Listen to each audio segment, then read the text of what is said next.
قسمت کا لکھا ہوا شخص کو ملتا ہے، یہ بات طے ہے۔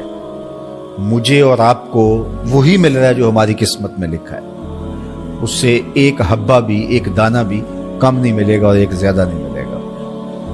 صحیح حدیث ہے، بخاری کی دیگر کتب احادیث میں موجود ہے، جب بچہ شکم مادر میں 120 دن کا ہوتا ہے تو 4 ماہ کا جب بچہ شکم مادر میں ہوتا ہے تو اس کی روح پھونکی جاتی ہے، تو فرشتہ آ کے اس کی عمر بھی لکھ جاتا ہے، اس کا شقی و سعید ہونا بھی لکھ جاتا ہے، اور اس کا رزق بھی لکھ جاتا ہے۔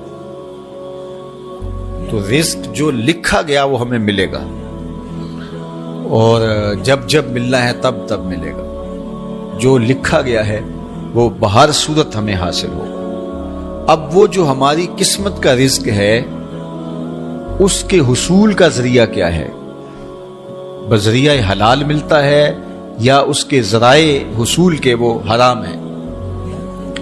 تو یہ اللہ کے ذکر کو چھوڑنے کی سزا یہ ہے کہ ملا وہی جو قسمت کا تھا، لیکن دولت عثمان نہ ملی، دولت قارون ملی۔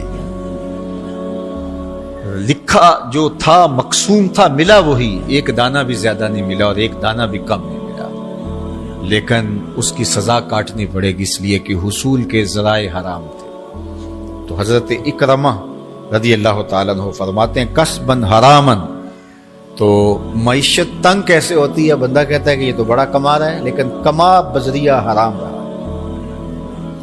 اللہ اکبر۔ بعض اوقات کچھ لوگ محنت کر کے بھی حرام کماتے ہیں۔ ہم نے دیکھا کہ اس گرمی میں جو لوگ مزدوری کرتے ہیں اور بالخصوص لوہے کی بھٹی پہ جو کام کرنے والے ہیں، کتنا سخت کام ہے، لیکن وہاں بھی جو ہے وہ چاہے 15-20 منٹ جو ہے وہ خیانت کر کے اپنے اس رزق کو حرام بنا لیں اور ناجائز کر لیں، اتنی مشقت کے باوجود بھی کیتی کتری پئی خو محمد تے سکہ بنیا زردہ۔ تو ایک سودا ایسے بھی بک جاتا اگر 2 منٹ گاہک کو دیتا، لیکن جھوٹی قسم کھا لی اور وہ لے کے چلا گیا، سودا تو بک گیا لیکن ذریعہ اس کا حرام ہو گیا۔ یہ ذرا دیکھیے، جھوٹی قسم کھانے والے کو اللہ نظر رحمت سے بھی نہیں دے گا، اتنی بڑی سزا ہے اس کی۔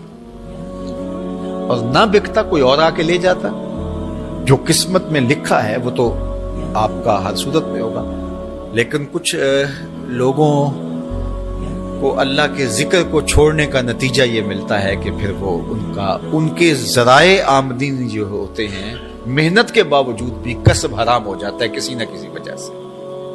کئی لوگ دودھ اکٹھا کرتے رہتے ہیں، آخر میں ایک قطرہ پیشاب کا ڈال دیتے ہیں۔ سادہ مثال آپ کے سامنے، کتنی محنت سے وہ کیا تھا، تو اپنی ساری محنت کو ضائع کر دیتے اور حرام کا ٹانکا لگا دیتے، ایک قطرے سے وہ سارا ضائع کر بیٹھتے۔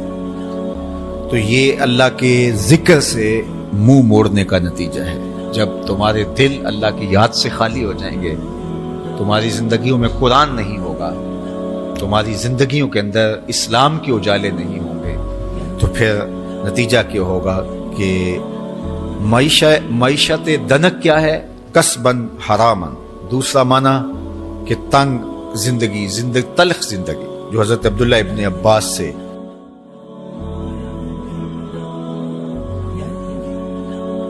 یہ امت خلیفہ بلا فصل، خلیفہ اول، امیر المومنین حضرت سیدنا ابو بکر صدیق رضی اللہ تعالیٰ عنہ کی مرہون منت ہے، ان کی احسان مند ہے۔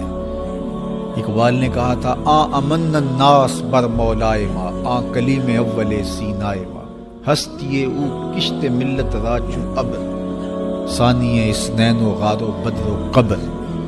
کہتے ہیں کہ وہ شخص جس نے ہمارے آقا و مولا پہ سب سے زیادہ احسانات کیے، اور میرے آقا کریم نے ارشاد فرمایا میرے اوپر جس نے بھی کوئی نیکی کی میں اس کا بدلہ چکا دیا دنیا پر، لیکن ایک ابو بکر ایسے ہیں جن کی نیکیوں کا بدلہ قیامت کے دن رب ہی چکائے گا۔ یہ حضور علیہ السلام نے ارشاد فرمایا، اور پھر میں ما نفعنی مال احد قط، ما نفعنی مال ابی بکر، مجھے کسی کے مال نے اتنا نفع نہیں دیا جتنا ابو بکر کے مال نے نفع دیا. اپنا سب کچھ حضور کی راہوں میں نچھاور کر، مال پیش کیا، جان پیش کی، اولاد پیش کی، وقت دیا، ایک ایک سانس حضور کے نام کرتی. کہتے ہیں حضور علیہ السلام کا سایہ نہیں تھا، لیکن ابو بکر رضی اللہ تعالیٰ نے سایہ بن کے حضور کے ساتھ رہے، سائے کی طرح حضور کے ساتھ رہے.